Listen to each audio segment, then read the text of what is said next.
I'm David Freeman. I'm Christy. And we're from Cumming, Georgia. I got into law enforcement about 4 years ago. The camaraderie is there. I love the guys I work with. This is my office. This is where I spend 12 hours a day. Generally, when most people see me, I look like this. We were both raised not to go into debt, but I don't feel like we had a good plan on how we'd do it. Finances was not a priority. It just kind of went downhill pretty quickly. We decided that we were going to go through financial peace, and that's when we partnered with Parkey Thompson. So I met with them one night on a Wednesday evening with their small group, and the following morning I met with Dave and Christy to talk about their finances and exactly what was going on there. And so over the next several months we began a working relationship in one of my programs to help them make the changes that they needed to make with their finances. It was the first time in 12 years of marriage that we really figured out how to do it right. I was at home from work and just checking on some news and so forth. The news popped up with a bulletin. Breaking news tonight, an officer shot multiple times. And immediately my heart sunk. An Alpharetta police officer has been shot. The Alpharetta police officer pulled over a black Isuzu truck here on Main Street for a tag violation. It was just a few minutes later where I got an email from a mutual friend, part of that small group that they had, to pray for David, that he had actually been shot in the line of duty. They say as soon as the officer walked up to the truck, the driver opened fire. I made it up to about the rear tire of his truck, and he opened up his car door and got out. He already had the gun in his hand and was turning towards me and started shooting. And I remember seeing a couple of his bullets skip off the ground, and there was something inside me that just said, it's not happened this way today. I'm not going down like this. I was able to return fire at him. I got about 9 shots off at him.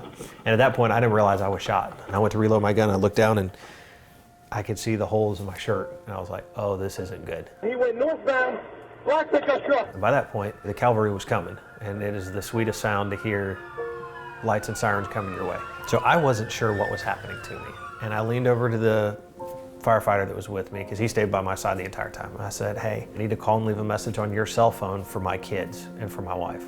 He looked at me and he said, no, your vitals are good. I think we're good.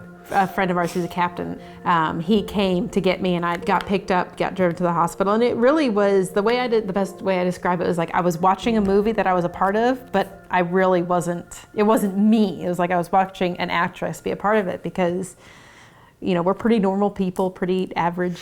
All she kept talking about was that she had an emergency fund.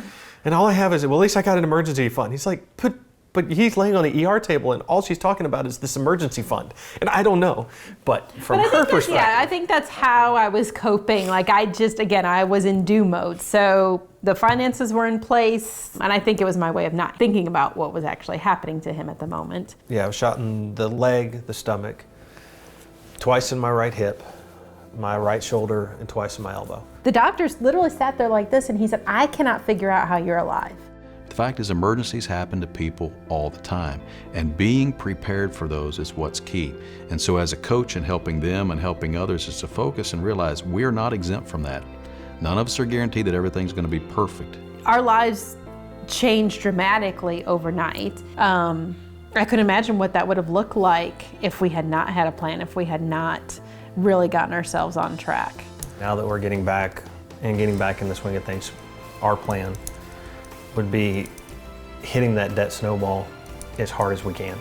We still have a road ahead of us. We're choosing to continue to work hard at making our lives better financially, despite everything that's happened.